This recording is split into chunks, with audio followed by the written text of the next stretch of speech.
Crazy cosmic activity in the last couple days. Signs of the times, prophecies unfolding, things that we haven't seen in years happening in our solar system and what's going on. So this week coming up, yesterday we just had a 4.8 earthquake on the Richter scale. We haven't had something like that in 280 years. And that's significant because 4.8 in a couple days, April 8th, we'll be having a solar eclipse. And that's going to be going on throughout the entire country. So these are things we haven't seen in a while. And the time period that we're in is so significant. We're in the Easter octave right now, the 8 days of Easter. Friday, when this earthquake happened, it passed, so it was the Ramapo fault line, and this passed right over the Blue Army Shrine, the national shrine for the United States, for Our Lady of Fatima. And that happened on a first Friday of the month. And we know about the promises for those who attend the first Friday of the month for 9 consecutive months that our Lord promised to St. Margaret Mary. That was yesterday. Today's the first Saturday. Make sure on the first Saturday you fulfill the Fatima promises, the Fatima requests, which are receive the Holy Eucharist, penance, make the sacrament of reconciliation. You meditate for 15 minutes on one or more of the mysteries of the rosary, and make sure you pray the rosary today, just to begin with. So P-E-R-M, penance, Eucharist, rosary, and meditation. Make sure you do that today.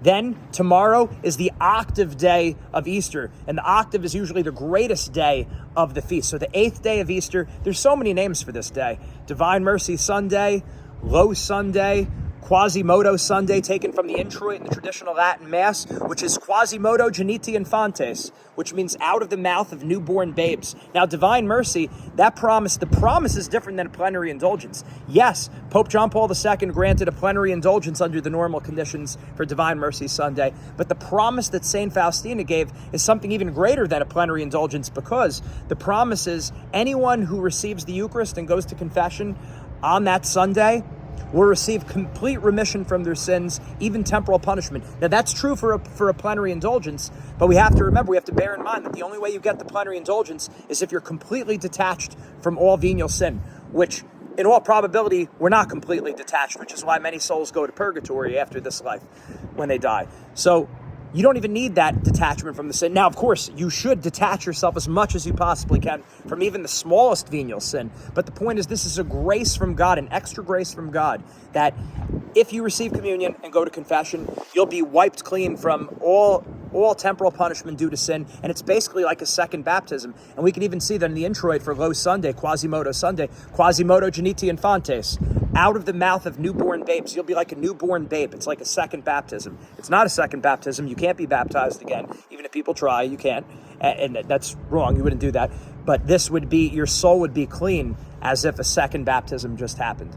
So now, and this Monday, 4/8, the solar eclipse is a day of the Annunciation.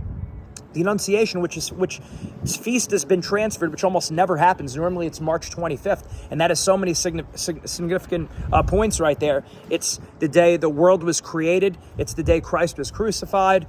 Many of the consecration of Russia attempts have happened on the 25th. There's so many. If you look up March 25th in church history and the significance of that date, you read Dom Prosper Guaranjay, the liturgical year. There's many significant things about March 25th. Well, that feast day, the Annunciation, is moved to Monday, and that's the day of the solar eclipse. So what do all these signs and these prophecies unfolding do? They cause us to look up.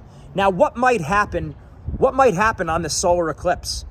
Likely nothing in terms of things that are happening around us, end of the world, the Antichrist. In all probability, those kind of things don't happen at that moment. But what do? They get us to stop for a moment and to look up. The earthquake, after the earthquake happened yesterday, it didn't matter what religion you are, where you're from, everyone's posting about the earthquake. I love things like that, because for a moment, no matter what anyone believes or anyone's walk of life, everyone becomes united on this. And it gives us an opportunity to talk about these other signs that have happened 100 years ago, back at Our Lady of Fatima. In 1917, the sun danced in the sky. It was the largest public miracle in recent history. Over 70,000 people watched the sun dance in the sky and started hurling towards earth. People were yelling, screaming, crying. There were people confessing their sins out loud. I mean, can you imagine that? People confessing their sins out loud and the world didn't end? But it was a reminder that The world will be punished. Russia will continue to spread her errors until enough people fulfill the Blue Army Pledge. And that Blue Army Pledge, again, is cross. Consecration, consecrate yourself to Mary. Rosary daily. O, offer up your daily duties and sacrifices. S, for the scapular, wear the brown scapular as the sign of your consecration. And S, Saturdays, the first Saturday devotion, and today is the first Saturday. So make sure the acronym there is PERM, Penance, Eucharist, Rosary, Meditation, 15-minute Rosary, and all done in a spirit of reparation. So we have to read these signs of the times. People are thinking about it. People are thinking about the world and everything. I mean, I've been talking to people where they're saying now they're contemplating infinity, how big is the world, the existence of God. People who don't normally think about these things, and they're just asking all these big level questions. And remember, before the fall, before Adam and Eve sinned, there wasn't these kind of things. There wasn't lightning and thunder. The world didn't rebel against this. There was no hurricanes. There was none of this stuff before. And St. Hildegard talks about this in her visions, which she saw at the beginning of the world. And we know that all these natural disasters are a result of the fall and sin entering in the world. Before sin entered the world, the entire universe served us, served man. So this forces us to look up and go back to Fatima and that Blue Army Pledge, which is the only thing that can save us. Our Lady said this back in 1917, only she can save us. And when enough people fulfill the Blue Army Pledge, a faithful remnant, that's when we'll see the promised triumph of Our Lady's Immaculate Heart, and the crisis of the world will come to an end. Until then, we're going to keep seeing this crazy cosmic activity. Remember, 13 days after the solar eclipse, we're going to have a comet. There's going to be a comet, and I think it's something called like Devil's Comet or something crazy like that. And then we're going to. My brother just had a homily that was put out on Sensus Fidelium, had over 126,000 views already, talking about this exact topic, and he's going to be having a mass on the Rogation Day, which is April 25th in New Jersey. And why is that significant? Well, because back in the Old Testament, the Jews would sacrifice a red heifer.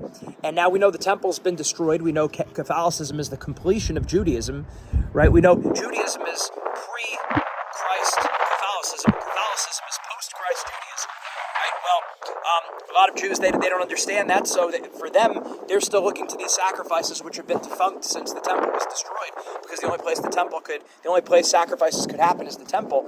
Well, guess what? Now they're making up their own rules, and they're doing their own thing, and this is the 10th year in a row where they're going to sacrifice a red heifer to God, which of course we know is invalid and illicit. But the point is, everything's coming to a head. And at the time of that Rogation Day, which used to be a big deal in the traditional church, during that time of the Rogation Day, that red heifer is going to be sacrificed for the 10th year. So, like I said, we just had the earthquake in New Jersey, and it happened, and the fault line was almost right over the Blue Army Shrine, which is the Fatima Shrine for the United States. The Statue of Liberty was struck by lightning. You could see many pictures of the Statue of Liberty being struck by lightning, a lightning bolt hitting into the torch of the Statue of Liberty. Again, not a common occurrence, and we know the Statue of Liberty was given to the United States as an idol, the goddess Libertas. So I would imagine that during the triumph of the Immaculate Heart of Mary, what we're going to be seeing is that the Statue of Liberty will probably be a beautiful statue of Our Lady.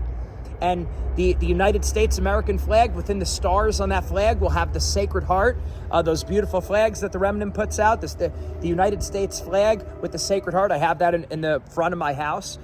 But we have to take notice of the signs of the times. The earthquake, the solar eclipse that's going to be spanning across the U.S., and there's all kinds of allusions to Jonah and the whale and Nineveh and the need for us to make penance. So we need to turn back to God. The world needs to turn back to God. And if you're listening, you need to get other people to be living the Fatima message. We all need to do our part. Above everything, we need to be persons of prayer. Prayer is what's going to solve this, not human means. We can't do it. We're not strong enough. The genius of the demonic is too great that the devil will keep working around us and find other ways to destroy us. God promised this unless enough people become people of prayer, and that's living the Fatima message. So let's use this opportunity, the solar eclipse, the earthquake that just happened, the 4.8 now leading to 4.8 during this crazy time. If we have First Friday, First Saturday, tomorrow's Divine Mercy Sunday, or Low Sunday, or Quasimodo Sunday, or the second Sunday after Easter. There's so many names for that day. And the Annunciation on Monday, and all leading up to that Rogation Day on April 25th. So make sure you become people of prayer. Let's do everything we can on our part. Like I said, chances are nothing is going to happen crazy on the day of the eclipse and during the weeks after it. But the point is, we know something big is coming. The world keeps getting worse, and Our Lady is the only answer, by God's will. God bless you, and God bless your families, and make sure you take the Blue Army Pledge.